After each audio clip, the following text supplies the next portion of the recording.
नमस्कार, मी सुमित. तुम्ही पाहता एलएस मराठी 10च्या बातम्यांमध्ये आपलं स्वागत. लोकसभा आणि विधानसभेला मुंबईत ठाकरेंच्या शिवसेनेला माहीम, गोवंडी, मानखुर्द, वांद्रे पूर्व, भायखळा या भागात मुस्लिम फॅक्टरचा मोठा पाठिंबा मिळाला होता. तो मुस्लिम मतदार आणि सोबतच मूळ मराठी मतदार आपल्या सोबत राहावा यासाठी ठाकरे बंधू रणनीती ठरवत असल्याची माहिती मिळते. मुंबई महापालिकेमध्ये 227 वॉर्ड्सपैकी 41 वॉर्ड्समध्ये मुस्लिम मतदारांचा प्रभाव आहे, तर जवळपास 72 वॉर्डात मराठी मतदारांचा दबदबा आहे. त्यामुळे 227 पैकी या 113 वॉर्डमध्ये ठाकरे बंधू यांचं विशेष लक्ष असणार आहे. उद्धव ठाकरे आणि राज ठाकरे यांचा मराठी आणि मुस्लिम मतदारांच्या कॉम्बिनेशनवर भर असून जागा वाटपात त्या दृष्टीनेच रणनीती आखत असल्याची माहिती पुढे आली आहे. शीतल तेजवानीला घेऊन बावधन पोलीस पिंपरीतील तिच्या ऑफिसमध्ये पोहोचले होते. मात्र ऑफिसची झाडाझडती न घेताच पोलीस अवघ्या 2 मिनिटातच परतले. त्यामुळे बावधन पोलिसांच्या कारवाईचा फार्स पुन्हा एकदा बघायला मिळाला. बावधन पोलिसांनी मग शीतलला अवघ्या 2 मिनिटांसाठी ऑफिस जवळ आणून काय साध्य केलं? केवळ आम्ही काहीतरी कारवाई करतोय हे पोलिसांना कोणाला दाखवायचं होतं, असे प्रश्न बावधन पोलिसांवर उपस्थित करण्यात आलेत. कोल्हापुरातील टेंबलाई वाडीकडून महामार्गाच्या दिशेने जाणाऱ्या खासगी ट्रॅव्हल्सनं दुचाकीवरून जाणाऱ्या रमेश राठोड यांना जोरदार धडक दिली. यात त्यांचा मृत्यू झालाय. ते 50 वर्षांचे होते. ट्रॅव्हल्स चालकाने काही अंतरापर्यंत राठोड यांना फरफटत नेलं. त्यामुळे त्यांच्या डोक्याला आणि हात आणि पायाला गंभीर दुखापत झाली. त्यांचा या अपघातात जागीच मृत्यू झाला. कोल्हापूर महापालिकेच्या केएमटीचे चालक म्हणून ते 25 वर्षांपासून कार्यरत होते. उजगाव येथील कमानीजवळ हा अपघात झाला. नागपूरमध्ये हनी ट्रॅपद्वारे खंडणी उकळणाऱ्या एका मोठ्या टोळीचा पर्दाफाश करण्यात आलाय. एका 62 वर्षीय नागरिकाला एका टोळीने लक्ष्य केलं. आरोपींनी ज्येष्ठ नागरिकाचे खासगी चित्रीकरण करून ते सार्वजनिक करण्याची धमकी दिली. सुरुवातीला त्याच्याकडून ऑनलाईन आणि रोख स्वरूपात 1,78,000 रुपये उकळण्यात आले.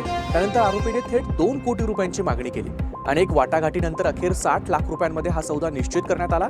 मात्र पोलिसांनी कारवाई करत 7 पुरुष आणि 4 महिलांसह एकूण 11 आरोपींना अटक केली आहे. छत्रपती संभाजीनगरमधील गंगापूर तालुक्यात मुरमी इथं 18 वर्षीय तरुणीची अज्ञातानं घरात गळा चिरून हत्या केल्याची घटना घडली आहे. वैष्णवी संतोष नीळ असं मयत तरुणीचं नाव आहे. महाविद्यालयातून काल दुपारी आलेली वैष्णवी घरात एकटीच होती. दुपारी तिच्या वडिलांनी पत्नी मथुरा यांना फोन करून वैष्णवीला रक्ताच्या उलट्या होत असल्याचं सांगितलं.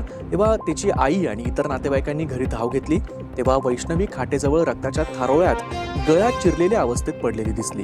तिला तात्काळ बाहेर ओसरीत आणलं असता ती मयत झालेली होती. वैष्णवी ही वाळूज येथील साईनाथ महाविद्यालयात इयत्ता 12वीमध्ये शिकत होती. वाळूज पोलिसांनी घटनास्थळी श्वान आणि फॉरेन्सिक पथकाला पाचारण केलंय. पोलिसांनी घटनास्थळी साक्षीदारांची माहिती घेतलीय.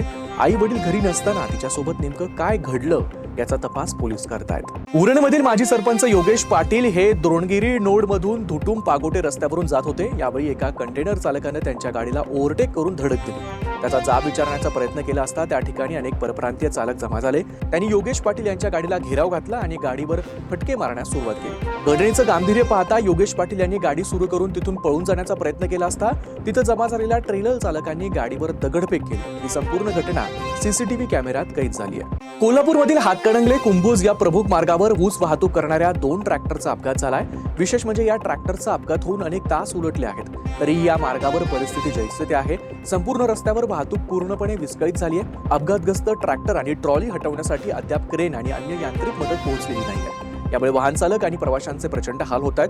अपघातामुळे शिवपुरी परिसरातूनच पुढे इंडो काउंट कंपनीपर्यंत वाहन चालकांच्या लांबच लांब रांगा लागल्यात. नोव्हेंबर महिन्यात हवाई वाहतुकीच्या हालचालींमध्ये मोठी वाढ झाली आहे. 21 नोव्हेंबर रोजी 1036 विमानांच्या उड्डाण लँडिंगची नोंद झाली, जी विमानतळाची ऑपरेशनल सज्जता अधोरेखित करते. आंतरराष्ट्रीय स्तरावर दुबई हे मुंबईकरांसाठी सर्वात पसंतीचं ठिकाण ठरलंय. मुंबईवरून 2,09,714 प्रवाशांनी दुबईला प्रवास केला, तर लंडन आणि अबुधाबीनं त्यानंतरचं स्थान पटकावलंय.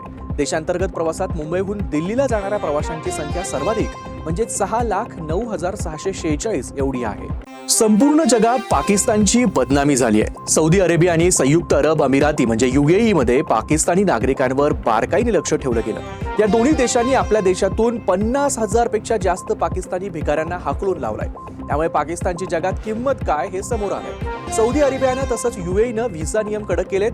गेल्या महिन्यापासून UAEनं बहुतेक पाकिस्तानी नागरिकांना व्हिसा देणं बंद केलंय. याचं कारण म्हणजे पाकिस्तानी लोक या देशांमध्ये जातात आणि गुन्हेगारी कारवाया करतात किंवा भीक मागतात. हे संकट टाळण्यासाठी दोन्ही देशांनी ही कारवाई केली. या होत्या आताच्या महत्त्वाच्या बातम्या. बघत रहा एलएस मराठी.